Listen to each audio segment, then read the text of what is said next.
The S works perfectly with you, ma'am.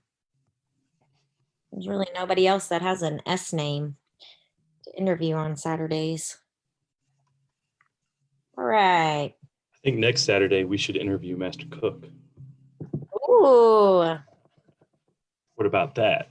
that sounds great. I have Jackson Sabanim in the wings also. He's ready. Oh, okay. Yes, very good. Yeah, we need a teenager. Okay. Hello, everybody. Almost 1 o'clock. We'll kind of wait for people to tune in here.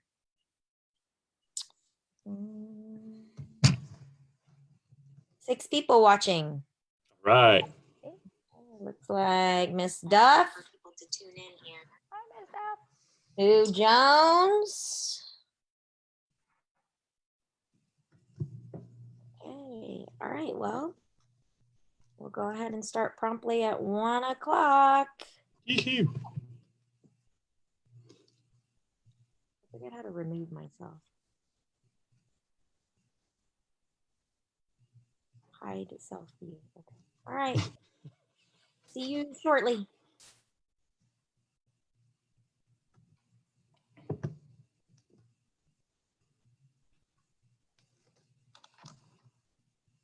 Are we ready, ma'am? Yes, ma'am. Okay.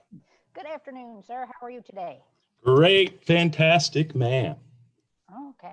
So we all know you as Bruns SBN, but you do have a first name. What is your full name, sir?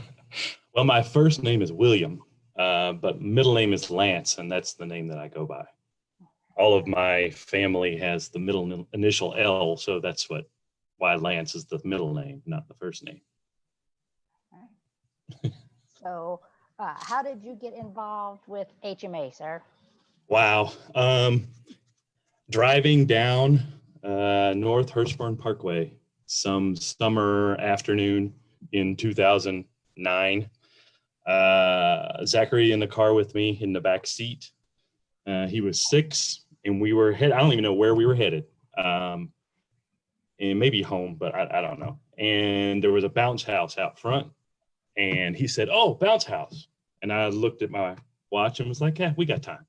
So we stopped, and he jumped in the bounce house, and one of his buddies from school was here. So they messed around for a while, and I just kind of strolled. There was, the usual, the wheel and all kinds of stuff happening outside. It was some kind of back to school, I think, festival. So everybody's all walking around, and finally him and his buddy got tired. So we decided just to stroll around a little bit, and Zachary saw the wheel, and he was like, "Oh, I want to spin the wheel." So he spun the wheel, and he got, I don't know, a pencil or something like that. And he said, "Oh, I wanted to break a board." And Master Han was there, and he heard him, and he said, "Oh, you want to break a board?" And Zachary was like, "Yeah, I want to break a board." So he grabbed one and he broke it, and it was over. After that, he just was completely hooked. He wanted to do classes, so we got 4 free trial lessons for whatever it was, $10 at the time, I think. And a week or so later, he came back, and as soon as we walked in the door, I could have told you we were going to stay, because we opened the door that's in the front of HMA2 here, and before we got up the steps, the door opened, and the person greeting us at the door was Grandmaster Wong. And we were halfway up the steps, and he said, "Hello, sir." And Zachary was, and Grandmaster said, "Say hello, sir." And the usual, "I can't hear you." And I was like, "I'm done. I'm good. This is going to be perfect." So he did his classes and was completely into it. And we went into the office after the 3rd class, and I signed him up, and Maria Savanim was the person in the office with us. And she was like, "Oh, how about you?" And I said, I'm old and overweight and haven't done anything physical in years, and I can't, And she was like, "Hey," trying to get me to. And I said, maybe at some point, but right now I can't do it. I travel too much for work and all that. And about a week later, she came out as I was sitting watching and was like, "What do you think?" And I said, "I can't." "Yeah, just get out there and give it a shot today." And it was over. I'd signed up for the rest of the time that day. as a lot of people have heard, that was in August when Zachary signed up. It was September when I signed up, and I traveled a lot. So yeah, the third thing I ever did at HMA was tournament. And the second thing was belt test. And it's funny, I was talking to Master Ian about that today, my first belt test, that I can remember being in my basement, reading the manual, practicing doing HMA 1 because I had never done it before. Because I did the one first class day and then I left and was out of town for 6 weeks almost. So when I came back, Zachary said, we have belt test tomorrow. What? So anyway, long answer to that question, but it was, the bounce house was the thing that got us. So we need to continue doing bounce houses. It's a great way to find children. What belt rank do you currently hold in Taekwondo, sir? I am currently a 3rd degree black belt. Hopefully, I was, yes, that's true. We had already started black belt prep classes for testing for 4th degree when all of this happened, but it's okay. I mean, I've waited 11 plus years. It's no big deal. Hopefully this class will be even bigger and be more fun. So I'm not concerned about that at all. That was the last thing I even thought about when all this came, was my black belt test. So no big deal. You'll get there eventually. Yes, ma'am. Do you do judo also, sir? No. And there's several reasons behind that. At the beginning, when Zachary started doing judo, I said, I'm gonna let him do that. That's his thing, because we were on the mat together all the time. I said, I'll just let him do it. And then several times within the last 10 years, Grandmaster has said, you start judo today. Yes, sir, no problem. And I do like 1 or 2 classes, and then he says, you'll get hurt. No judo for you. It's like, okay, no problem. So I mean, it's probably true. I do have bad shoulders, and being twisted and pulled when I'm not really prepared for it is probably a bad thing. So yeah, I'm totally fine with it. Not that I don't want to learn judo and have Kido and all that stuff, but he's probably right. I'd probably get hurt. And which location of HMA can we usually find you, sir? 5, most of the time, 6 times a week. HMA 2, East End, has always been my home location. It's just the closest one. It's the one we signed up at. That's not really close enough, sir. No, that's true. I live in Goshen out in Oldham County, and it's 35 minutes or so. But, once I get here, I might as well stay, right? So I come for the first class and leave after the last class, because there's no point in coming for one class. It would make no sense. Correct. You've mentioned Zachary. Tell us about the rest of your family, sir. Zachary is my only child. That was kind of by design. And I've been married 23 years, be 24 in July. His mother is Korean. That's not why we came here, but I'm sure that has a little bit to do with why he was so into it in the beginning. It has opened a new world for him, no question. If anybody here or that reads this has ever met my wife, you'll understand she's how do I put this? She has adapted to the American way of things a lot more than anybody I've ever met that wasn't born here. Not to say she is avoiding her lineage, but she was never really interested in anything Korean. She was always trying to learn the American way. And Zachary kind of picked up on that at first, but coming to HMA, he has really embraced the majority of his bloodline. And I think it's been fantastic for him, because going into HMA, he was, I'm an American.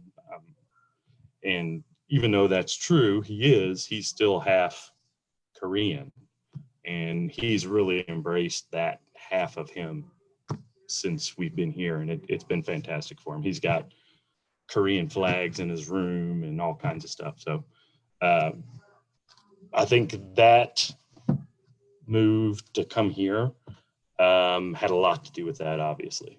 But yeah, that's probably another long answer to a simple question you asked, but sorry. That's fine. Are you from Louisville? Born and raised. I spent 4 years in Lexington when I went to college. I spent about 9 months in Jacksonville, Florida on a job. Other than that, I've been here I say Louisville, but Goshen. I've lived there for, I don't know, 13 years now. So yeah, that's still Louisville, but yeah, born and raised here. Probably will not leave at any point. It's just my home, so I'm comfortable here. Lots of friends here, obviously. Okay, so we've got some great questions here. Who are they Regarding from? best part of training in TKD with your son. I guess you kind of answered that. The best part really is watching, and this is true for any parent doing anything, but watching him grow and progress and embrace some of the things I was hoping he would embrace here. Just watching the maturity, he started when he was 6 and he's 17 and a half now. It's an amazing transformation. Sticking with something for that long is amazing. Right. And I can remember having a talk with him not long after we signed up, because our original thing was just a year, but we probably were orange belts, and Grandmaster was actually asking us, do you want to do black belt club? Now, what is that? He explained everything, and I can remember talking to him. He's still 6 at this point, and I said, look, if we're going to sign up for this, you're going to stay and you're going to do this for 3 years. Do you want to do it? Are you sure? And he thought for like half a second. It was like, I'm in, let's go. That's awesome. And he did it. And we had the same discussion 2 years later when I knew there was no way I was going anywhere when, after black belt and do Masters Club. And I was like, you're going to be a senior in high school when this is up. What do you think? And he was like, please, of course I'm going to do it. Why would I leave? So just the whole growing up from him. And, it made us pretty close. We still have the whole father and teenage son dynamic going on, but for the longest time it was like, for the longest time it was like a competition between us, who could get their stripes first, who could do this and who could it was fantastic. I would not trade it. One of the best decisions I made in my entire parental career was having us both here, no question. Awesome. Well, that leads me to the next question, Mr. Gardner, who is our top questioner Mr. Gardner's here. nosy. He says, excited to soon be called Master Bruns. Advice for those who had their black belt prep interrupted. Excited, yes. And to be called that, I couldn't care less, honestly. But just a little funny side note, of course, I always have a side note. Certain people called me that in the beginning anyway, not like in the beginning, but lots of the smaller, younger kids just thought Master Bruns. I was like, no, put an I in there. It's Mr. right now, not Master. But anyway, advice for people getting their black belt is you've been around for this long. What's another couple months? No big deal. It's for a lot of them, it's probably good. because they can focus like on how much they want it. You know what I mean? If something's there in front of you and you see it and all of a sudden you can't get to it, or you got to adjust your course, it makes you want it a little bit more. And I think that's the way people need to approach it. Is you're still going to get there. You just got to wait. So you got to want it a little bit more.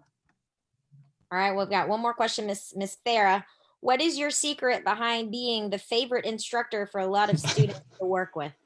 Coming every day. I don't know. I'm the one they see. What kind of bribery have you been dating on Facebook land from some of them? That's exactly what now. I saw the roses. Yeah. All I did on that was just mention to people, hey, go out and vote for me. No, yeah, you know, they know that I can say, no, you don't get that stripe. Or that I'll say, you need to go lead them. Being in class, being in class every day makes you extremely visible. So that's all it is, you know.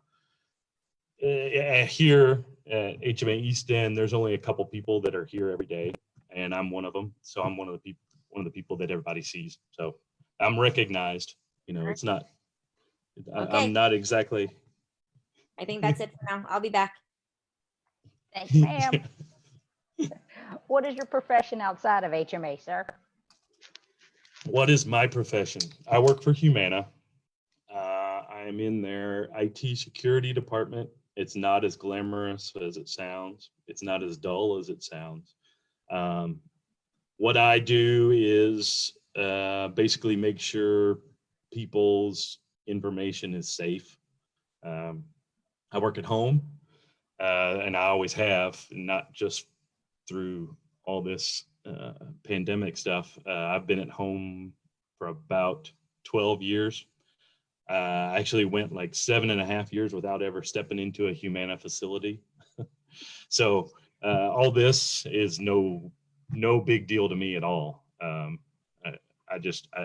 always worked from home for Humana, and it's just, I love every second of it. I walk a grand total of 12 steps to my office every day. And that's one of the reasons why I enjoy coming to HMA so much, is I get out and, you know, get to see people instead of just, you know, see what people have written.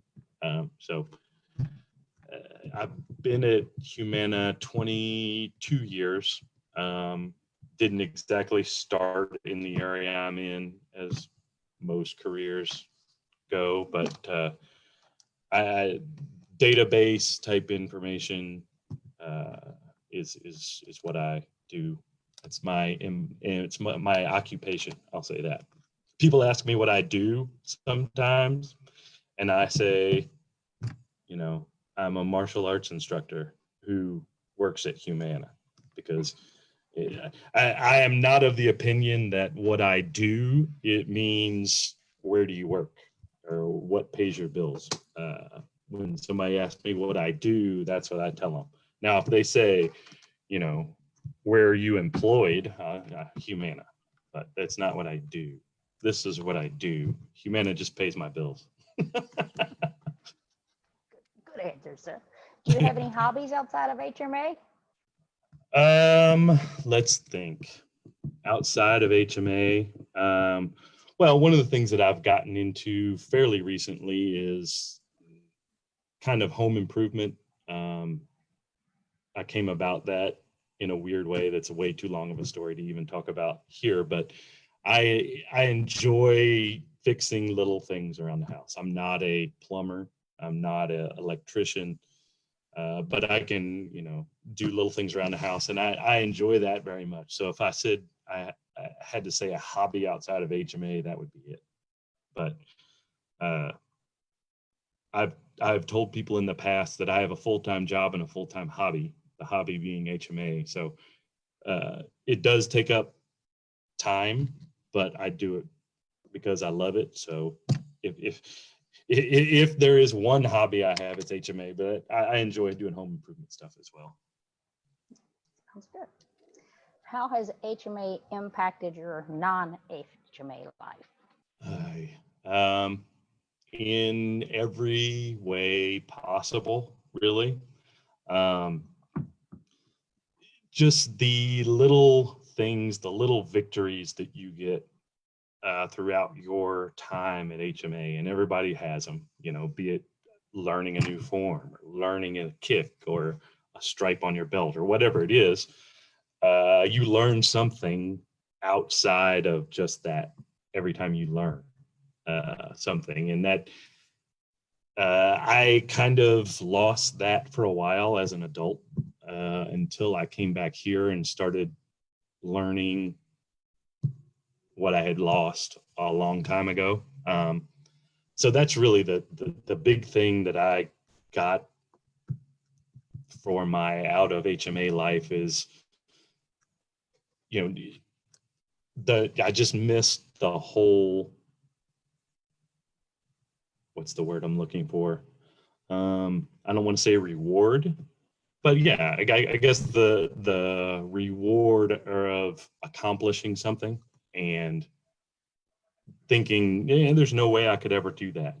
And it's easy now. I can honestly remember, I don't even know how many months in, looking up at the belts on the wall and thinking, there's no way I'm going to remember all that stuff. No way. And now I can't not remember it. It just, that type of mental stimulation was missing for a long time in my adult life. So that's been the biggest impact, is now I can see something. Oh, I can never do that. I'll never say that again. Never say that again. Because I've done more here than I would have ever dreamed I could have done before I came here. So I will never look at anything and say I can't do that anymore. I may not be able to, but I'm gonna try. Confidence and perseverance, it sounds like. No question. Perseverance, that more than anything. I mean, just Right. not stop. That is fantastic. I've got some jobs for you, sir. Hey, as long as it's after 5, I'm here. No. Okay, really quickly, Ms. Duff, not really a question, but maybe some motivational words. I know many of us have been struggling. You clearly see my lack of motivation as I run around trying to keep my children alive. Like I just said, yes, you can. You can do it. You can do. There is nothing that you can't do, really. And yeah, can you sprout wings and fly? Maybe not. But that doesn't mean you can't build wings to make you fly. So there's nothing you can't do. You gotta, if it's something you want to do it. Figure out a way to do it. And if it doesn't work the first time, change something and do it again. Because I can promise you, roundhouse kick gave me issues when I first started. Now I have it. I can do one. I can teach one. Yeah. Before that, people that need help with roundhouse kicks.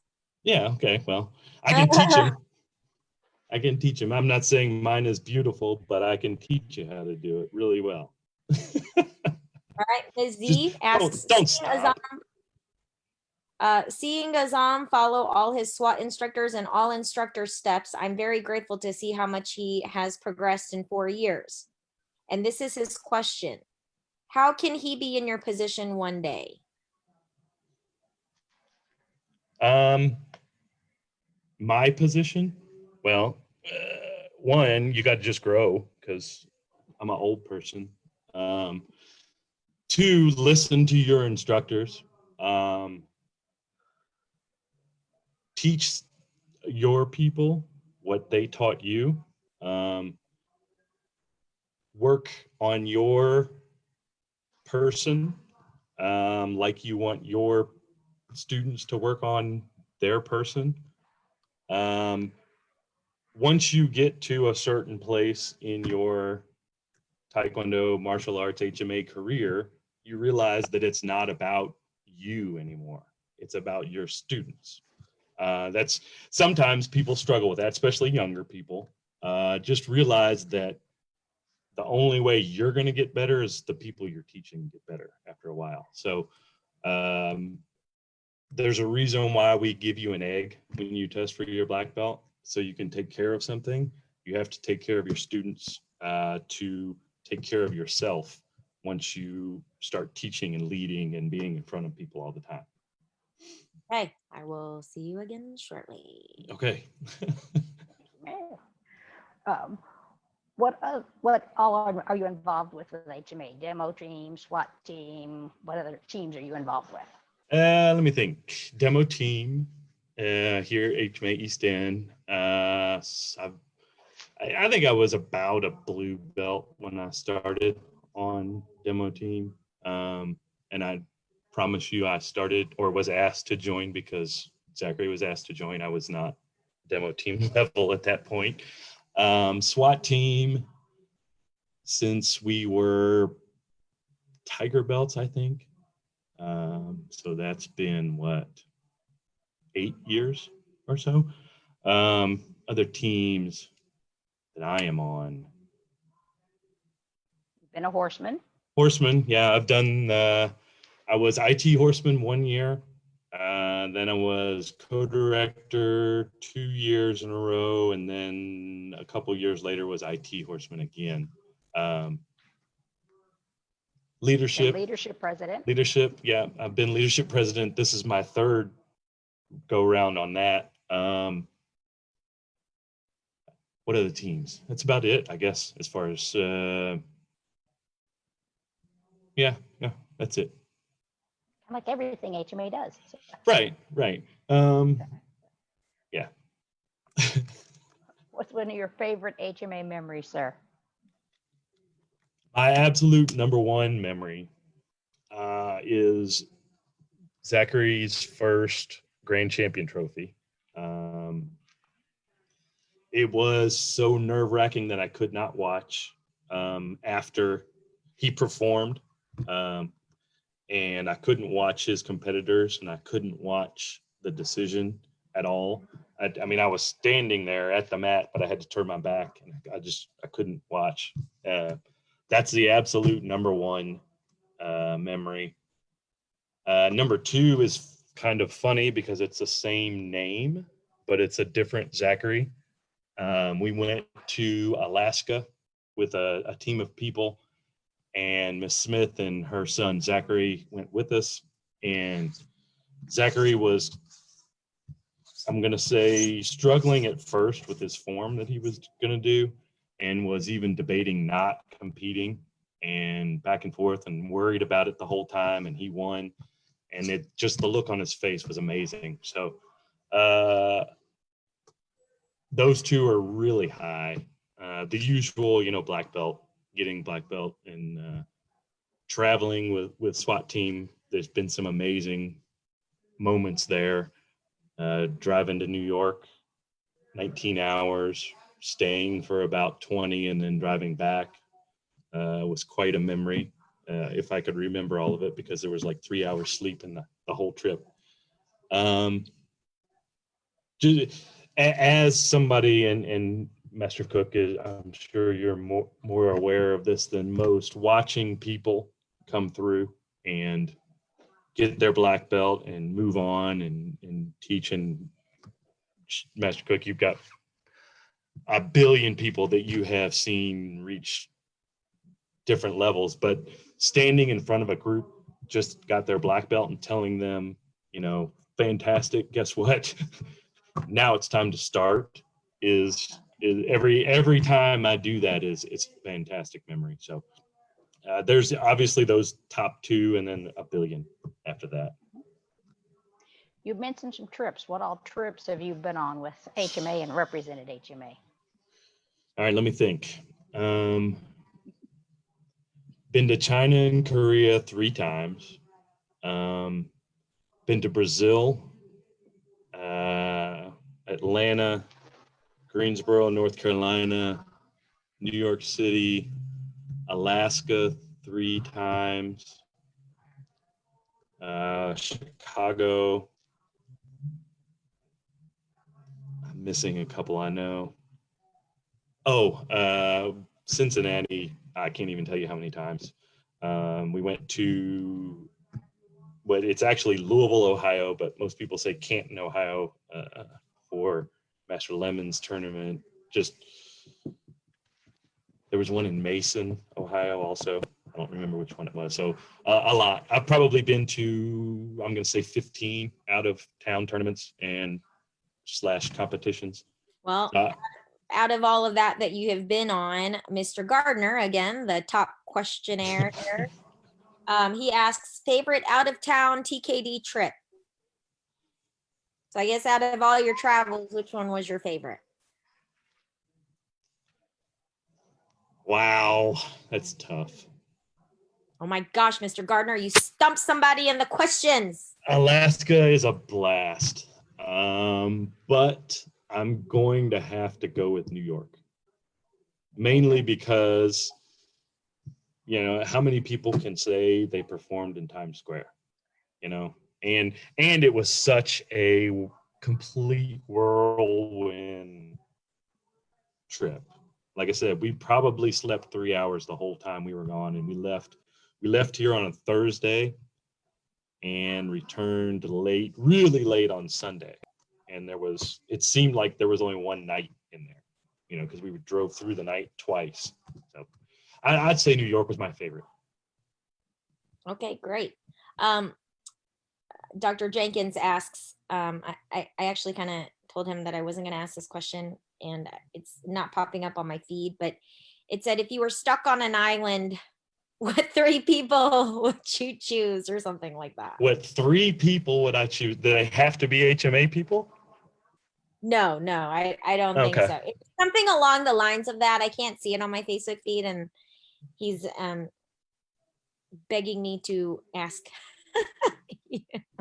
Yeah, what kind of question is that? Yes, exactly. That's what I told him. No. Stuck on an island. Okay. It was his first so I feel like I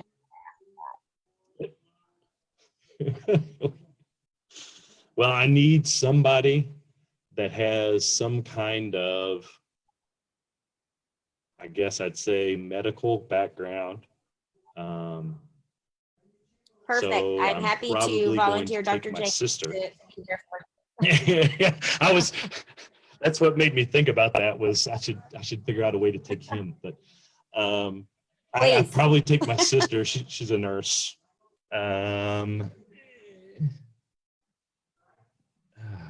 Wow. Anybody get the license plate of that bus that just went over?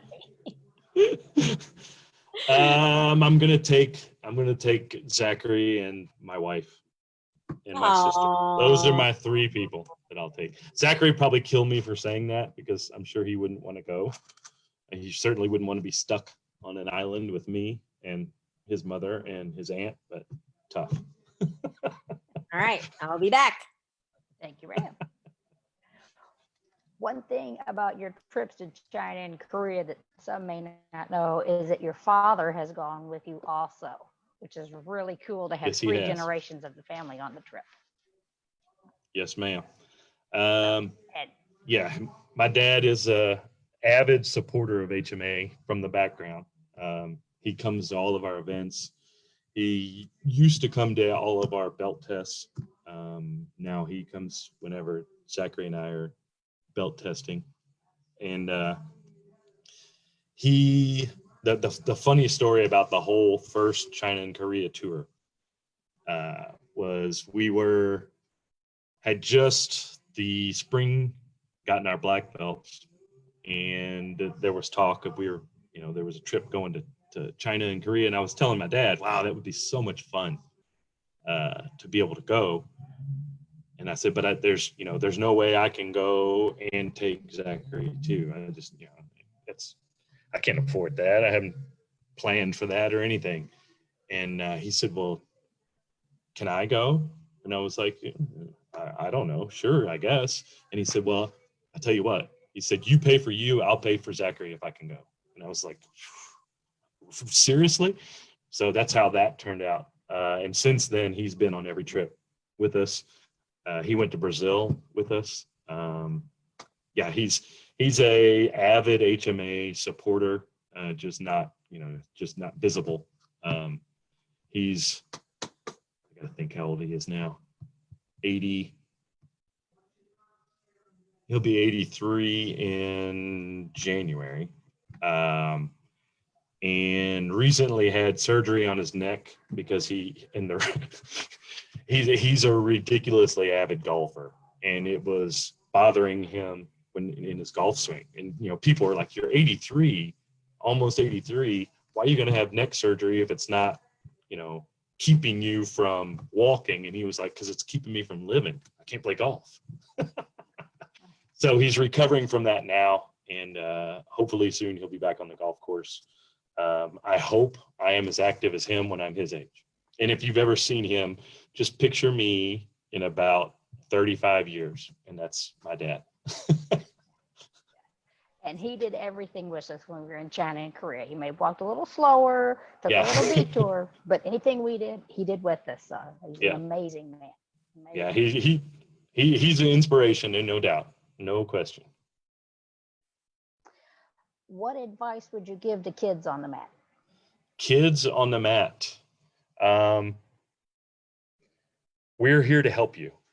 We're not here to discipline you. We're not here to punish you. We're here to help you grow, not only on the mat, but off the mat. We're here to help. What you learn here, you can apply in a million different places. And to the ones that have been here a little while, I bet they already see that. Even though they may not know it consciously, they can, if they think about it, they'll know. We're here to help. So what we look for from you as a child student is energy, enthusiasm, and willingness to learn. Those three things will get you so far in your HMA career. It'll take you all the way as far as you want to go. So bring some energy, bring some enthusiasm, and bring a willingness to learn, and you'll be fine. You'll be in good shape. What about adults? Because your whole HMA career, you've been an adult. What about adults? That's correct. Adults, I've been there, is what I tell them. I started at HMA thinking, no way, can't do it. Whether I want to do it or not, no way. I'm too old, I'm too out of shape, I can't do it. But something, like I was saying earlier, the more little things you accomplish, the more you want to accomplish little things, and those little things keep getting bigger and bigger and bigger and bigger. So the advice I give to adults is you can do it. And if you have a child that's on the mat, it's even better for both of you, because not only is it, one doesn't want to go, but the other one wants to go, you drag each other along, that kind of thing. But like it did with me and Zachary, eventually it can turn into a little friendly competition, who gets their strike first, or who does this first, that type of thing. Adults, most of the ones I see, kind of get the grandmaster, oh yeah, you give it a shot, you can try it. And the first thing I see when they step out on the mat is this. They look like, why am I out here? And that's what I tell them. I said, I was you 11 years ago. Some of them are like, oh geez, I don't want to be you, but then others are like, what? You haven't been a black belt for forever. That's the kind of the perception that some people have, is this guy's out here teaching. He's probably been doing this his whole life, which is far from the case. And that's what I try to tell them. I said, I've been there. I've been in your shoes. Everybody standing here around you has been in your shoes, whether it was last week or 2 decades ago. So you can do it. It's just, you got to try. You got to start. What is your favorite food? Wow, another tough question. something I got to think about. I love food. Let me think. Yeah. Anybody that knows me knows I love hot stuff, like spicy. Wow. If I could only eat one thing for the rest of my time, I'm going to have to say a really good chicken wing, buffalo chicken wing, just like so hot that if you breathe when they put the plate down, it makes you cough. I love spicy food. Obviously. Eat it almost every day. So. That's a tough question, though. I love a lot of food. So. Do you have a favorite color? Blue, no question. Blue, everything blue. Specific color of blue. Does that go along with your favorite sports team? Yeah, well, yeah, it has a lot to do with it, I'm sure. I did grow up and have always been a Kentucky fan. That's where I went to school. So yeah, it probably does have something to do with that, but it is my favorite blue is they call it royal blue, I guess. Just has always been my favorite color and probably always will. What type of music do you listen to? I think the easier answer would be what type I don't listen to. I don't like bluegrass music, but anyway, anything else I listen to a lot of. Having a HMA teenager, I have been exposed to the whole K-pop thing for about the last 10 years, which is a lot longer than a lot of people have. But I grew up in the 80s, obviously, late 70s, early 80s. So I am a rock and roll person through and through, but I do like a good, I do like a good pop song. I do like dance type music. There's very few genres of music that I won't listen to, but bluegrass is one of them. I just can't stand it. And I can tell you why. It's because it's my dad's favorite. And that's all I heard in the car as a youngster. And no, can't do it anymore. Do you have a favorite sport to follow? I'm a baseball fan through and through. A lot of people that know me and around HMA know that I played baseball. Grew up with baseball my entire life. Spent playing baseball until I was too old to play, I guess I'll say. But I follow most sports. I'm not a big NFL person. I like college football. I'm not a big pro basketball fan, but I like college basketball. Obviously, one team in particular. But I will watch, if there's a baseball game on, I'll watch it. I don't care who's playing. So if I have a couple hours to sit in front of a TV in the summer, I'm watching baseball. Okay, I am back. Mr. Alt has a question. He asks, what changes that HMA has made to accomplish HMA online that you personally would hope to see carried forward after we resume physical classes? That's a easy answer for me. The focus we've had on improving everybody's technique, just the details, where's my knee bent here? Where's my foot placed here? Where's my hand here? Has been fantastic online. And I hope we can pull some of that back into regular class with us. And really all it is a focus thing. We need to spend a little bit more time on doing this and a little bit less time maybe doing something else. But that's the number one thing that I would love to see pulled back from online to in-person classes, is focus on the technique and make sure everybody's doing things right. And this goes back to the music question Master Cook asked. Boo Jones is asking, do you like Michael Jackson music? Michael Jackson was huge when I was a teenager and a little bit younger. Yes, I enjoy Michael Jackson's older music. right. Up through his Thriller time, yes. Alrighty. And then we've got Miss Heath asking, if you could do anything, what is your dream job? My dream job, as in that's what pays the bills. I would probably be able to work here as a martial arts instructor for if I could do that and survive on the way I'm used to, then that's probably what I would do. It's what this has done for me in my attitude and everything is fantastic. So I would like to keep doing it. All right. Miss Alyssa Price. Great interview, Lila, and I miss you and can't wait to get back and see you and soon call you Master Bruns. Yeah.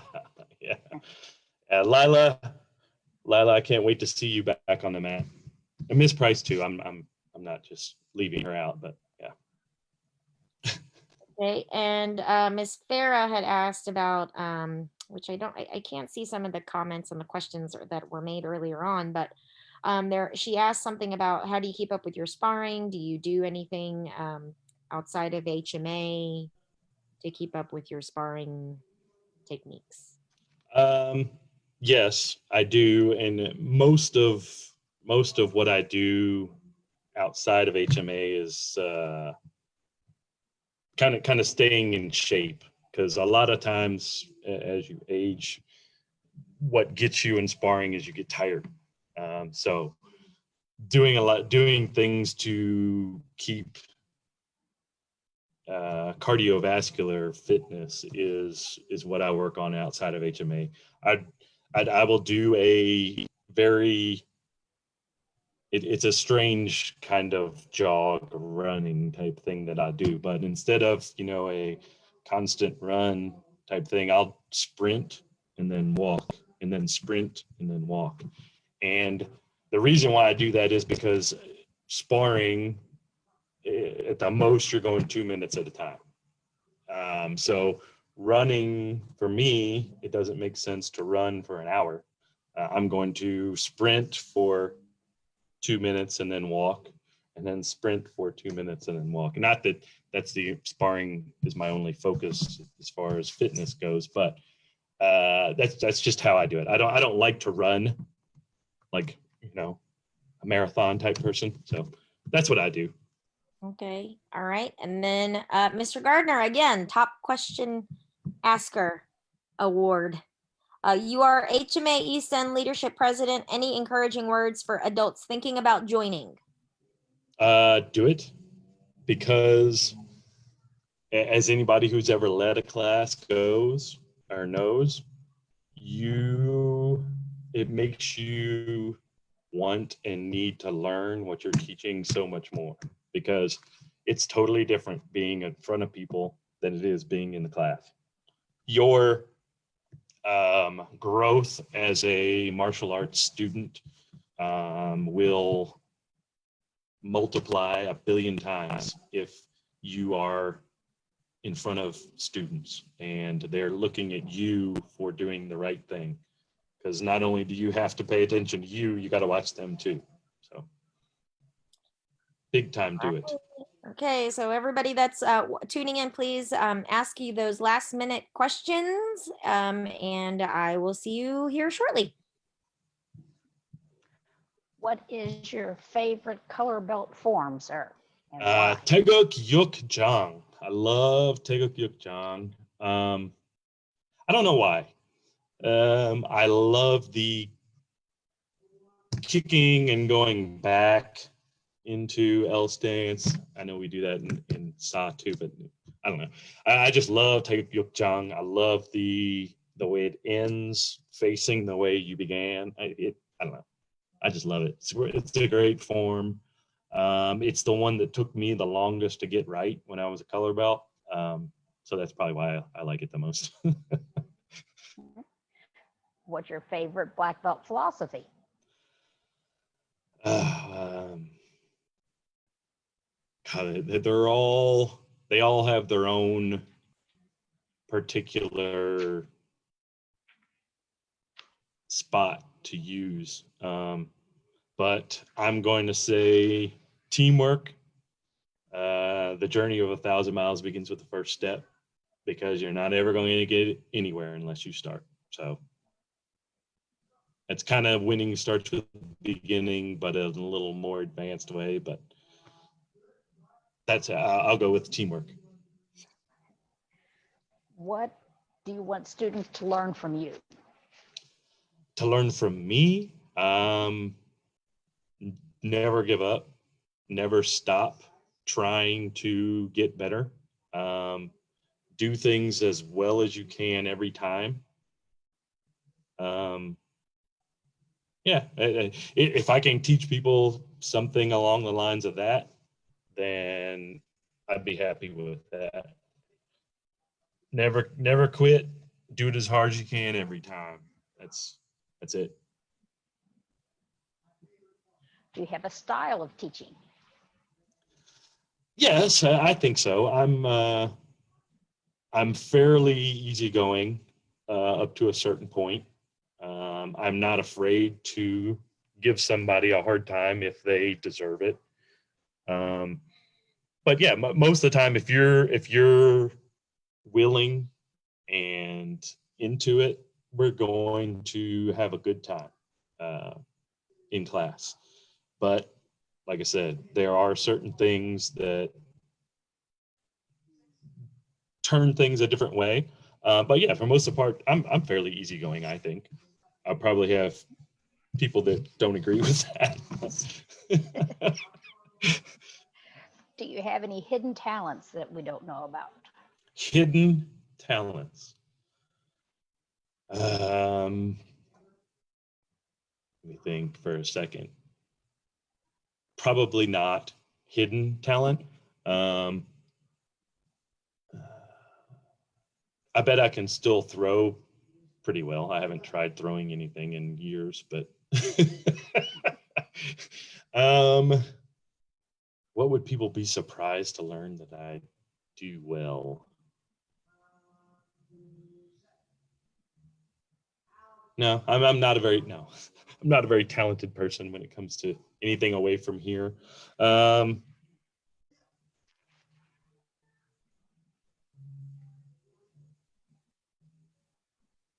No, I can fix drywall pretty good. How about that? Hey. Anything else to share? Handyman. Yeah,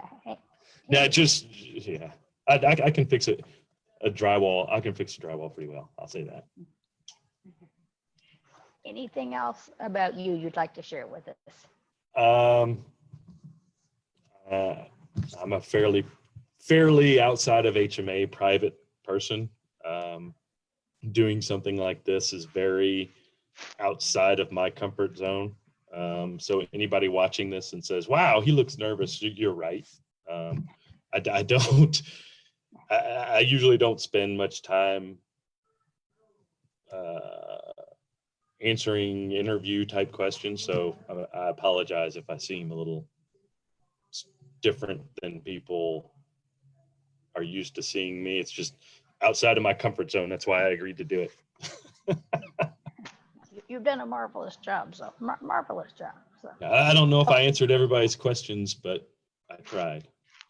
Mr. Gardner. Again? His nickname's going to be the Inquirer. Yeah. Story of the Miami chicken beak break. Oh my goodness. This was an inside joke that. Okay. It's okay to share in the public. We went to Miami. I hope so. Long trip, obviously. Drove all the way down. Their tournament, we got there. I don't even know what time in the morning we got there. And we competed through the whole day. And I think I was the very last competitor to compete. It was, I'm going to say 7-ish when they called my group to the back room, and that was where you went before they sent you to your ring. We spent an hour or so there, and then I met the people that were in my ring. It was obviously the old people's ring. I was the youngest person in it, and they told us where we were going and all this. And to make a really long story a little bit shorter, it was, I'm going to say, close to 9 by the time I got to compete. And at that point, we had I don't even know how long of a drive it was to get home. And we were leaving right from there. I was ready to go. It was time to go, and I didn't really have any concerns about what position, what place I was going to get. So I just said, I'm going to have fun and do whatever I want. As breaking, and you got 4 boards, you could break them however you wanted. So I used paid tribute to Mr. Gray and the chicken beak for my handbrake, and I played it up like you would not believe. Made them think it was the most difficult thing you've ever seen, and real high, and boom, and the funny thing was, is as I was turning to do the rest of my breaks, I could see kids watching and stuff, and they were like, so anyway, I was done. I was ready to leave. I did not care if I got first place or last place. I was going to enjoy what I was doing. So, well, speaking about breaking, Mr. Alt is asking, when will we get to see a breaking competition between Master Ian and yourself? Well, first of all, let's see something. Foundation exhibition. Let's just clarify the breaking competition. Is it how many boards, or is it how many boards? Is it how many boards, or is it how many boards? If we're talking like power break, yeah. You do have a time limit on this interview, Bruns. Okay, sorry. Well, if it's power breaks, put your money on Master Ian. If it's, I can do 4 or 5 in one little swoop, then it'll be me. But hey, if there's no rules, let's go. Let's see who can do it. As long as we can set them on fire, it's all that matters. That's going to have to be okay by Mr. Cook. He is in charge of the exhibition that is hopefully rescheduled for sometime this year. Yes. Master Ian's over there. And I just heard him say, set it on fire. Yeah, that's been a dream of mine for years. I want to break something that's on fire. I was thinking when I get to break the bottle, that I like set my hand on fire, but then it would probably blow up. So. Yeah, I wouldn't do that. It would be fun though. Okay, let's see. That looks like, besides everybody else yelling House of O, that looks like all the questions have been answered. Just some housekeeping things. We are going to be doing cooking with Master Sun, not on the 23rd, but probably on Sunday, the 24th. And we will be making Korean pajan, which is the pancakes, the vegetable pancakes that we're going to be doing. So stay tuned for that. I'm trying to see if there's maybe any more last minute questions that anybody would like to know about Instructor Bruns. But as of right now, it just looks like everybody yelling House of O. Our next interview, ma'am, on the 30th? Yes. All right. So the next kind of round of interviews with the See You Saturdays with Master Cook is kind of our younger generation, I guess, of students. And it will be Instructor Jackson Hughes. Yes. Yay! Okay. All right. Dr. Jenkins is asking what your last meal would be. My last meal? But He's not been listening because you had a tough time answering your Yeah. favorite Spicy food. wings. I'm gonna go with pizza because I don't really eat pizza that much anymore because I'm old and trying not to be 240 some pounds. So Okay, gotcha. All right. He said that he will not be censored. I'm assuming Mr. Martin is the one that did the little laughing emoji there. Don't encourage him, sir. Ms. Duff says, Mr. Martin, you're cut off. Okay. Oh, Thank gosh. you so much, sir. Usually that's people telling Miss Duff that she's cut off. But There's a little bantering going back and forth on here.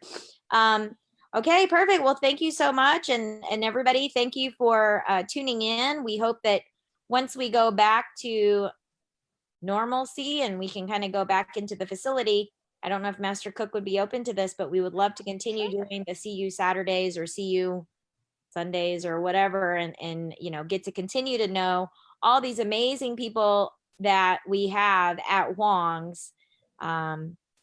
And one day, you know, maybe Mr. Gardner could interview Master Cook because, you know, yes, I would love yes. to personally, you know, I've known you the longest, Master Cook, and we've never really technically worked with each other under the same school, except for maybe the short time I was at J-Town. But, you know, kind of on a personal level, I would love to hear some of the answers, you know, and things that you have to say about some of the favorite things. And, you know, Thank you, man.